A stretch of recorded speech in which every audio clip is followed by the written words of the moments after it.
Hello everyone, welcome to the second part of lecture for chapter 6. Today guys, we're going to be continuing cell cycle. So guys, in the previous video, we learned the first part of the cell cycle, which is called interphase, where you got your G1 phase, S phase, and G2 phase. Today we're going to be focusing on the second part of the cell cycle, which is the actual cell division. And guys, the cell division, the act of cell division, we divide that into two different types. One is called mitotic division, one is called meiotic division. So guys, mitosis, which is the mitotic division, the process is called mitosis. And then which is called mitosis. This is the process mitosis. The second one is called meiosis. Okay, so guys, there are some similarities between mitosis and meiosis, and then there are some big differences. Mitosis is like part of asexual reproduction. So all the organisms that are doing asexual reproduction, like we learned last time, like bacteria, they do mitosis to divide one of their cell into two cells. Now we also do mitosis in our regular cell division. So let's say when a baby is born, before that, when you have one cell, which is called zygote, and that divides multiple times to become a small baby. So all that happened because of mitosis. So mitosis makes copy of cell, and it makes identical copies of the cell. So when one cell divides into two cells, those two cells are identical to each other.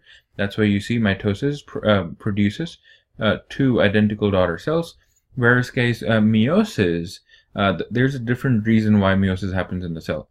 Now, it only happens in the organisms that do sexual reproduction, and actually meiosis is only required for reproduction. So when a man produces sperm or a woman produces eggs in her ovary, then the division that happens is called meiosis, and then it's only done by the cells which produce gametes in our body. Okay, and then they're required for completing the fertilization. Now it's actually very important to do meiosis, because meiosis actually brings down the number of chromosomes that are there in our cells. Okay, so let's actually go to the next slide and see what do we mean by that. So guys, we need to understand that that in our body we got two types of cells. Like we got one regular cells, which are called somatic cells. So somatic cells. So all the cells in our body are somatic cells, except the gametes that are formed in our body. Okay, so gametes, example is sperm, and then we got eggs. Okay, so guys, somatic cells are always diploid. What do we mean by diploid? Di means two. So when you have two copies of each chromosome, total we got 23 copies of chromosome, or if you want to count, you will see that there are 46 chromosomes in total. So all of our cells in our body, except the gametes, have 46 chromosomes, and that's why we call them 23 pairs, and that's called diploid. And this is also shown by 2n. So n is the number of chromosomes. Diploid is always twice as many as copies there should be. Okay, haploid on the other side, it just means there's one copy of each chromosome. So if you look at chromosome number 1, for chromosome 1 in diploid cell, we're going to have copy number 1 and copy number 2. But when you come to a haploid cell, this is chromosome number 1. Okay, and for chromosome number 1, there's only one copy. Okay, so out of these two, only one is here. So how do you go from diploid cell into a haploid cell? Because this happens through meiosis. Okay, but if you want to from diploid cell to a diploid cell, the only way you can do that is mitosis. Okay, so if you want to keep the number of chromosomes the same, go for mitosis. If our body wants to lower the number of chromosomes, it's going to do meiosis to change its diploid cells into haploid cells. And guys, which organs in our body do that? So organs that are responsible for producing gametes. So in males, it's testes, and then in a female, it's the ovaries that produce eggs. Okay, so they themselves, the organs themselves, are made up of somatic cells. So their own chromosomes are diploid cells. Okay, but the gametes that they produce, they are haploid. Okay, now why do we need haploid cells, guys? Imagine this. Let's say a mom makes a cell, and that's let's say the egg.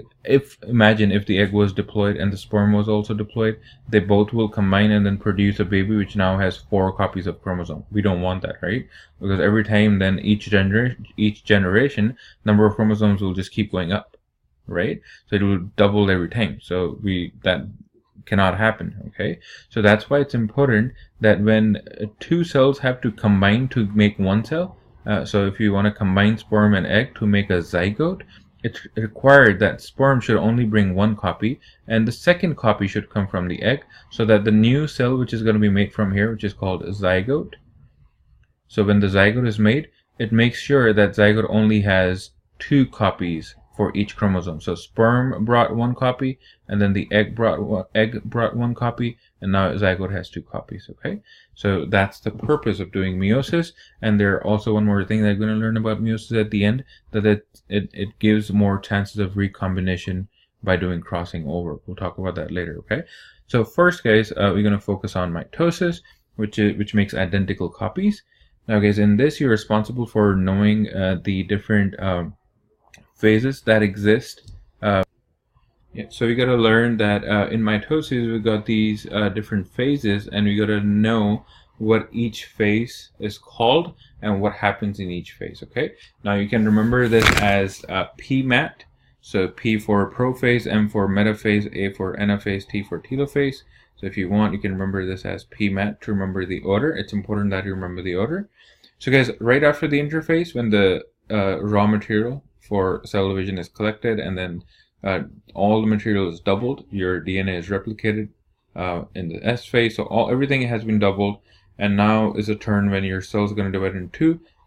But before the cell division happens, guys, the actual cell division that happens, that's called cytokinesis. Cyto for cell, and then the cell is going to divide. Okay, and remember that from there.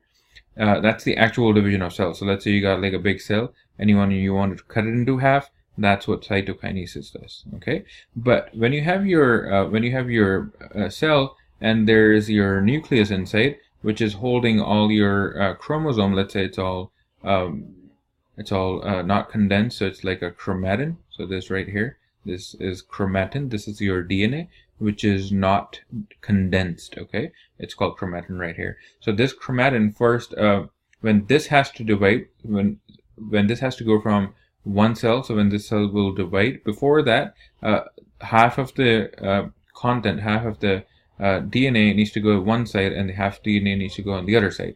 So the nuclear division needs to take place before the cell divides. Okay, this nuclear division happens by this mitosis, by these 4 phases. Okay, right. So if you look at the big picture of mitosis, what happens in the mitosis, guys? So this is the very first stage. This is before mitosis. This is your interphase, when all the chromatin is not condensed. That's how you can tell that mitosis has right now not started. Okay, this is the unpacked chromosome, and even your nuclear membrane is still there. Okay, now the first stage of mitosis is when you see the chromosome. Your chromatin, which was unpacked, is now tightly packed, and that's when you show them as chromosomes, like you have seen chromosomes always. And then you can see these spindles form. Okay, sorry about that. So these spindles form, and then you can see these bodies, 2 of them. We're going to talk about that as well, centrosomes. And then you can see all of these chromosomes aligned in the middle, and then you can see the sister chromatids are going apart, and then your cell is dividing, and now it goes back to 2 cells, and then, sorry about that again. So a cell goes back again to 2 cells, and then your chromosome, they're not condensed anymore. So these are unpacked. So guys, this was the last phase of your mitosis, and then this is cytokinesis, when your cell has divided into 2. Okay, now let's look at each phase more in detail. So again, this is your interphase. Let me open the pen. So guys, this is your interface. How can I tell that? So guys, you should be able to look at the picture and identify what phase it is and what's actually happening in there, okay? So you can see the DNA is unpacked. So this is interface. You can see that here. This is interface, okay? Now mitosis starts here. And in mitosis, guys, you can see the very first thing that happens, the first phase, first of all, it's called prophase. So if you remember PMAT. On this slide, we're going to learn prophase and metaphase, and the next slide we'll see anaphase and telophase. Okay, so in the very first prophase, what has happened is first, you see that nuclear membrane. That nuclear membrane has disappeared. Okay, and then this mitotic spindles have formed. What are mitotic spindles, guys? Imagine these are like threads in your cell. So they are made up of proteins, basically. So they are made up of proteins, and then they're responsible for holding on to these chromosomes and move them from one side to the other side, okay? So they're like holding on to these chromosomes. So they are formed at this state, so that's your prophase. The main thing is, guys, the nuclear membrane has disappeared. Do you see? So here there is nuclear membrane, now it's gone because we want that space to be open. We want these chromosomes to move around, okay? So now the very next stage, which is your metaphase, what happens here, guys, is that you can see here all your chromosomes were scattered. Here, now they have aligned in the middle. Okay. Now, guys, tell me, is this cell a diploid cell or a haploid cell? You should be able to answer this. So pause the video and tell me if it's diploid or haploid. So, guys, this is, of course, diploid. Diploid means, guys, for this chromosome, you see this is one chromosome, and this is the second chromosome. Now, guys, imagine this is the chromosome number 1, and these are 2 copies of chromosome number 1. If this is chromosome number 2, then this is also chromosome number 2, and these are 2 copies of chromosome number 2. So again, because of the limited space, you're not being, to make it keep it simple, we're not showing you all 23 pairs, right? We're just showing you the 2 pairs of chromosome on how they're going to move during mitosis, okay? So keep that in mind. So imagine this is from your mom and this is from your dad. So you got 1 pair of chromosome. And now this is the second pair of chromosome. Okay. Now again, I was talking about the metaphase. All our DNA now has all our chromosomes have aligned to the center, and you can also notice one more thing that you guys should have noticed already is that these centromeres, these things are called centromeres, and then they have moved to 2 poles. Okay. Earlier, we just had 2 copies sitting at the corner. But now they have moved to 2 ends, and now you can see how very cleanly mitotic spindles are holding all the chromosomes, and they're right in the middle, okay? Now, what happens next, guys, is the anaphase and telophase. In anaphase and telophase, what happens, guys, the very first thing that happened here, this is a very important step, guys. What happens in anaphase, when you had, let's say this was your chromosome 1, right? This is chromosome number 1. And these 2 are sister chromatids, okay? Now what happens in anaphase is that these 2 chromatids separate out, okay? And they move to 2 different poles. Because now, in the next step, the cell is going to divide into 2, okay? So for 1 chromosome has been broken down into 2 chromosomes. So the sister chromatids broke into 2, okay? Now, that's what happens in the anaphase. So guys, remember anaphase with an A, what is happening to your sister chromatids? They're moving apart from A, okay?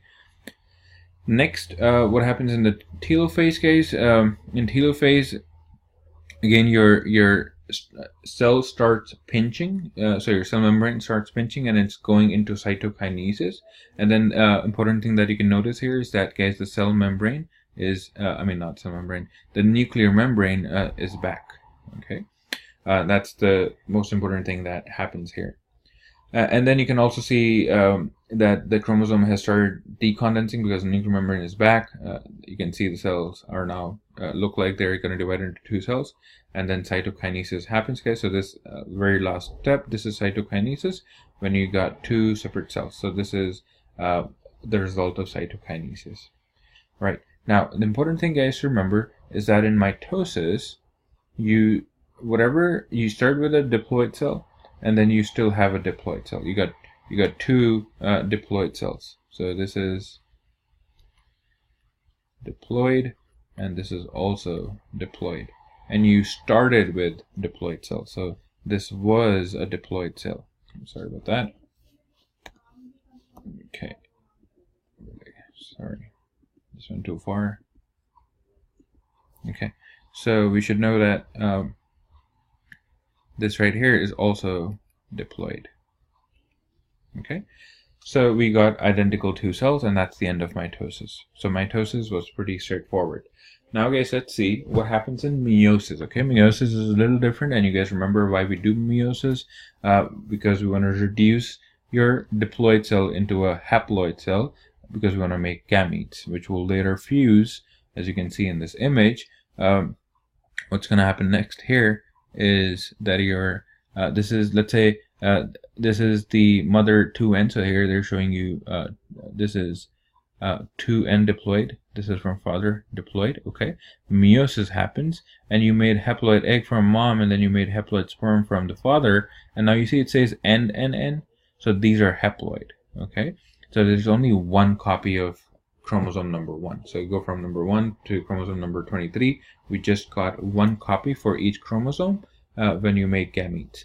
Now when fertilization happens, both one chromosome from mother and one from father comes together, and now this is called a zygote. Okay, this is a diploid zygote.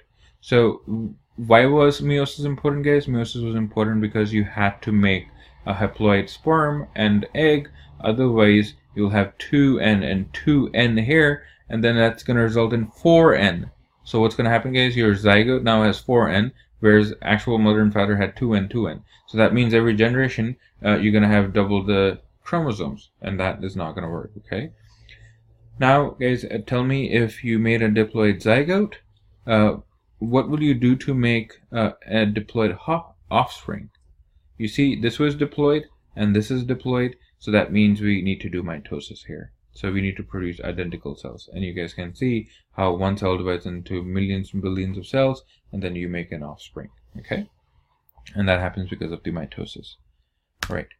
So now let's see, guys, what happens in meiosis. Meiosis, again, as I said before, is different from mitosis, and actually different. As you can see, it has two different phases. Inside meiosis, we have meiosis 1 and meiosis 2, and you got to know what are the differences. Okay, you got to know what is the result of the first mitosis. What is the result of the first meiosis, and what is the result of, or purpose of, doing second meiosis. Okay, let's look at them individually in our next slide. So guys, what is important here is that they're trying to tell you that cell, of course, has twice as much DNA, because again it went through the S phase, so the DNA is replicated. Okay, so so if I want to draw that, we can see that we got our chromosome, which was replicated to make sister chromatids, and we got another one. So if this is chromosome number 1, so this is chromosome number 1, and these are two pairs of chromosome number 1. And you see both of them are actually replicated. So actually the amount of DNA is now twice as much. So after replication, it's diploid, but also each copy has double chromosome. Okay, double DNA. Okay, now the very first thing that's going to happen, guys, in meiosis is that one of your homologous, so one word that we never used so far, guys, which is very important to know, that these two are called homologous chromosomes. Okay, so homologous chromosomes. So like the two copies of each of the chromosome number 1 or chromosome number 2. So if this is chromosome number 1 and these are two pairs of chromosome number 1, to each other they're called homologous chromosomes. Okay, so in the first meiosis, guys, this will go to one cell and this will go to one cell. But again, you can see we still have double amount of DNA in those cells, right? That's why we need meiosis 2. Meiosis 2 is then going to separate out those two sister chromatids as well. Okay, so remember, guys, that in meiosis 1 you already make haploid cells. Okay, but in your later stage, in your meiosis 2, you need to bring down that haploid. It still stays haploid, but the amount of DNA is cut down to half. Okay, so let's see what happens next. And then, of course, in meiosis 2, you got to know, guys, that sister chromatids are going to divide. So let's see that actually in the figures what's going on. So, guys, this is your first meiosis, and meiosis number 1. You got same stages, guys: prophase, metaphase, anaphase, telophase, and cytokinesis. But you can see 1, 1, 1, 1, and 1 next to them because this is representing the first phase of meiosis. Again, this is similar to mitosis, guys, what's happening here. So this is your chromosome number 1, 2 copies, chromosome number 2, 2 copies. So these are homologous chromosomes to each other. So, guys, this and this, they're homologous chromosomes. Okay, so I hope you understand now that 2 chromosomes of the first chromosome, so 2 copies of the first chromosomes, are called homologous chromosomes or copies. In the metaphase 1, you guys already remember that there was cell membrane disappeared, so same thing happened here. And then these go to 2 ends, and then centrosome goes to 2 ends, and then you guys go to anaphase. Remember, anaphase, they go apart. So same thing happens here, go apart. But you guys remember, in mitosis, sister chromatids were being taken apart. But at this time, the sister chromatids are staying together. The homologous chromosomes are being moving apart. So this guy is going to the left, this guy is going to the right. That's what is happening in anaphase 1. Now, in telophase 1, again, you can see the the nuclear membrane coming back, and then the cytokinesis happens, and then the cell is divided into 2. And guys, remember, and you're going to be tested on this on your exam, you get a haploid cell. That's the end of meiosis 1. Then we go to meiosis 2. Why do we need meiosis 2 again, guys? See here. See, we got to separate these 2 sister chromatids from each other. Otherwise, we're going to have double DNA when it goes into fertilization to make a zygote, and we don't want that. We just want one of the strand, one of the sister chromatid to go into either egg or the sperm, so that later on, when egg and sperm combine, one copy comes from mom, the other copy comes from the dad. Okay, so let's see what happens in meiosis 2. So meiosis 2, you got prophase, again same phases: prophase, metaphase, anaphase, telophase, but now they're represented by 2. What happens again? You can see prophase, your nuclear membrane will disappear, and metaphase, you don't see the nuclear membrane. And then what happens is your chromosomes line up in the center, because with the help of the spindle fibers. And now in anaphase, again, you can see they're going to go apart. Sorry. So anaphase, again, chromosomes will go apart, but this time sister chromatids are going apart, as these 2 break down from this centromere, from the centromere, and then they go separate from each other, and that's what has happened here. Same with this cell. And then you got the telophase. Again, you got a haploid cell, guys, but you don't have sister chromatids anymore. So only 1 copy of 1 chromosome, okay, and that's what we wanted. So you can see at the end now we got total 4 cells. So this cell and this cell, each one divided into another 2 cells, and you got total 4 haploid cells. So guys, remember that meiosis starts from diploid. Of course, it has double the amount of DNA, but it breaks into 4 haploid cells. Okay, so gametes. Alright, so guys, that's the end of your mitosis and meiosis. Now let's see, guys, one more very important topic, and you're going to be tested on that as well, is genetic diversity. So since, guys, this is a sexual reproduction, there has to be ways in which we know that when babies are born, when they grow up, they don't look the exact same as their parents, right? Let's say when you take a bacteria, when it breaks into 2, gives you 2 daughter cells, they're identical. But in humans or other eukaryotes who do sexual reproduction, we know that the kids don't look the same as the parents or grandparents. They don't look exact same. So there is genetic diversity among sexual reproduction, among the organisms that do sexual reproduction. Okay, so in what steps of meiosis does that happen? In that gives you genetic diversity. So guys, genetic diversity comes from basically 2 main sources. One is crossing over. Remember this name, crossing over. And then the second one is independent assortment. We're going to talk about both of these. Crossing over, guys, take place during meiosis, and independent assortment takes place also during meiosis. Okay, now let's see what do we mean by each one. So guys, crossing over, what happens is, let's see the image, and that's going to be more easy to understand. So if you got, this is your diploid cell with the sister chromatid, so twice as much DNA, right? So this is the maternal chromosome, the red one. The blue one is the paternal father chromosome. What happens, guys, during, this is meiosis 1. You can see prophase 1, metaphase 1, metaphase 2. What has happened here in prophase 1, guys? Crossing over takes place. What is crossing over? Guys, you can imagine that this part, let's say if there's a, we have not talked about gene too much, but imagine, guys, that this part of the chromosome is very similar to this part of the chromosome, okay? So the DNA sequence is pretty close, and cell can actually identify that, okay? So what happens is that shuffling of DNA takes place. So like this arm will go on that side, and this blue part will go on this side on the red chromosome, and this part of the red chromosome will go to the blue side, okay? So you can see this is what takes place, this is what happens, okay? So remember that if crossing over happens between the sister chromatids, that will not make any difference because they're identical.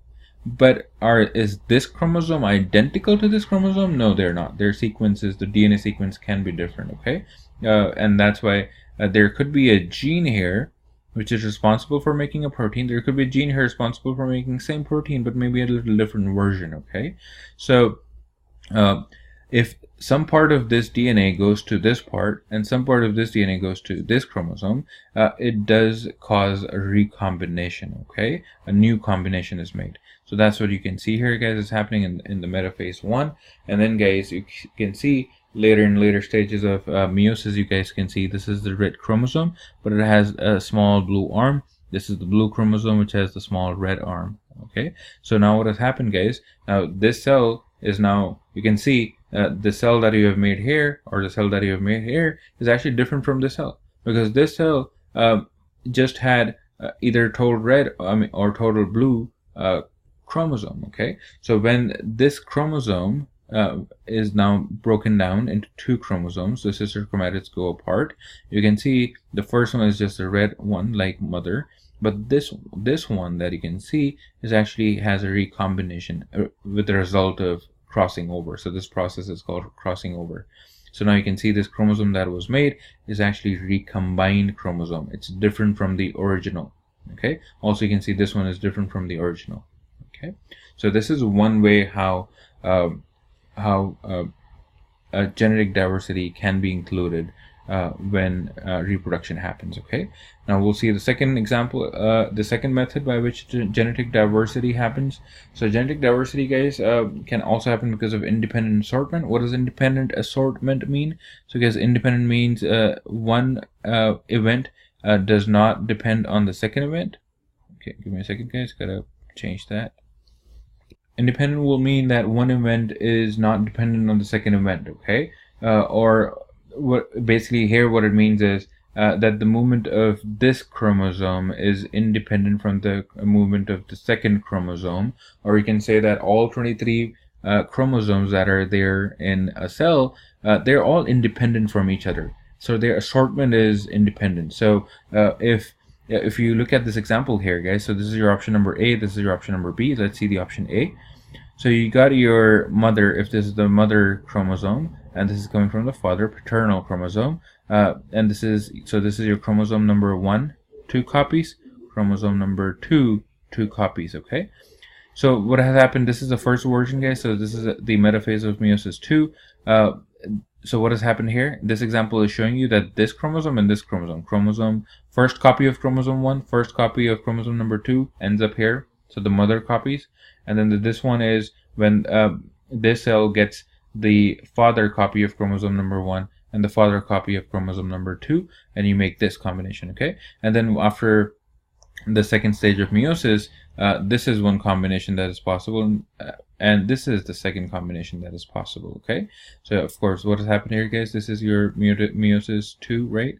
Because your sister chromatids are getting separated, and you can see that here. So the gametes were made here and made here. Here they were made all from the mother. Here they're all coming from the father, right? Now, what is the second option? The second option is, guys, if this chromosome goes to this cell, the second does not have to be mom's chromosome. So it does not have to be the red one who will come here. So it's not that always the mother's chromosome will end up on one side and then the father's chromosome will end up on that side, on the other cell. So that's not necessary, okay? So the movement of chromosome number 1 is independent from the movement of chromosome number 2, and that's true for all 23 chromosomes. Okay, so this chromosome can come here, and then this chromosome can come here, and now you can see the combinations that were made, combination 3 and combination 4. You can see this chromatid ends up here, and this first chromatid ends up here, and the second case, this chromatid ends up here, and this chromatid ends up here. So now you can see this is of course different from these combinations. So this and this combination. This is what we mean by independent assortment, and this is also responsible for giving you genetic diversity. Okay, so I hope, guys, this lecture made sense. If you guys have any questions, please send me an email with questions, or also, guys, I'll be very happy if you guys provide me some kind of feedback on how these videos can be made more useful. Okay, thank you so much, guys.